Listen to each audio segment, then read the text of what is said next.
Olá, meu nome é Thales. Esse projeto se chama História Indígena e Território Imaginário sobre a Transformação de Paisagem em Tapeba. É orientado pela professora Stefania Nazuti e eu deixo aqui um grande agradecimento à professora Cristiane Portela, que ajudou desde o primeiro projeto de pesquisa que eu fiz. Antes de entrar no meu trabalho propriamente dito, eu acho que é importante falar de um trabalho em campo feito na comunidade do Pai Lago Grande, em Santarém, no Pará, proporcionado pela professora Stefania. Foi uma experiência muito enriquecedora por entrar em contato com uma outra comunidade tradicional, o coletivo Guardiões do Bem Viver, não só com a comunidade, mas também entrei em contato com outros pesquisadores de áreas correlatas, e isso foi muito importante para a minha formação enquanto pesquisador. Com objetivos, então, eu busco nesse trabalho demonstrar como esse processo de retomada pensado pelo João Pacheco de Oliveira, ganha destaque como estratégia epistemológica de resistência entre os tapebas, e eu também vou tentar analisar a construção de uma narrativa diferente da hegemônica sobre o território, uma narrativa produzida pelos próprios tapeba nas suas memórias sobre o território.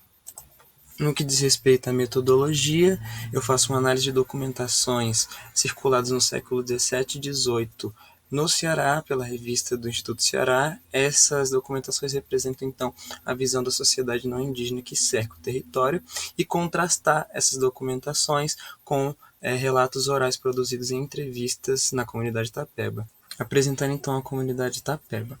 Fica localizada na cidade de Caucaia, no Ceará, na zona metropolitana de Fortaleza. É, portanto, uma comunidade em contexto urbano. E dois elementos muito importantes que estão representados aqui nessa imagem são as pedreiras e as cerâmicas, que são iniciativas que vieram de fora da comunidade Tapeba e que nela adentram e trazem uma série de mudanças na relação que essa comunidade tem com o seu próprio território. Aqui na imagem ali atrás a gente tem uma cerâmica que hoje não está mais ativa, mas ainda existe lá no território. E aqui essa lagoa um dia foi uma pedreira também, que hoje é usada pela comunidade para suas práticas na lagoa, né? Começando então pelas fontes documentais, eu trouxe aqui uma documentação tirada da revista do Instituto do Ceará. Essa aqui foi publicada em 1889 e são as memórias do sargento Mor João da Silva Feijó. E ele aqui traz a ideia de analisar o território na perspectiva da utilidade que aquela natureza vai ter para as necessidades da comunidade não indígena, né? Então ele olha para as pedras calcárias que ficam um pouco mais afastadas do litoral, um local que coincide com o território Tapeba, e aí ele, através de uma visão muito utilitarista característica dessa sociedade que envolve a comunidade ali, pensa na possibilidade dessas pedras servirem para a construção de cidades. De fato, então, depois, essas pedreiras e cerâmicas chegam à comunidade e causam danos a esse território e a relação que a comunidade estabelece com o seu próprio território. Contrastando então essa visão, eu trago alguns relatos orais, esse aqui dado pelo seu José Soares, que demonstram muito bem a mudança de relação que a comunidade tem com o seu território. Que aqui ele diz que antes tudo era solto no território, porque não tinha cerca.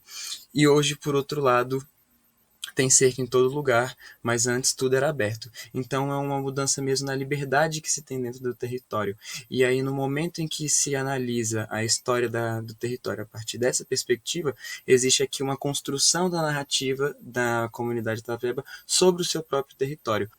Um segundo relato muito importante foi dado pela dona Raimunda Tapeba, outra liderança da comunidade, e aqui ela contava a história dela e diz que quando sai de dentro da pedreira, só saiu porque a pedreira encheu de água. Então, depois que quebraram muitas pedras, virou um buraco muito grande, esse buraco encheu de água, e aí, posteriormente, esse buraco que um dia foi pedreira se tornou uma lagoa que hoje é utilizada para os hábitos da comunidade, seja para beber, seja para lavar roupa, seja para tomar banho. Aqui ela relata, né, que existem 3 pedreiras ali, pelo menos nas proximidades da casa dela, e que ali esses espaços têm uma história própria que é ressignificada então pela comunidade. Um espaço que um dia foi opressor da pedreira, que fazia com que as pessoas trabalhassem por longos períodos, hoje é ressignificado, retomado então epistemicamente e transformado num lugar de prática cultural da comunidade.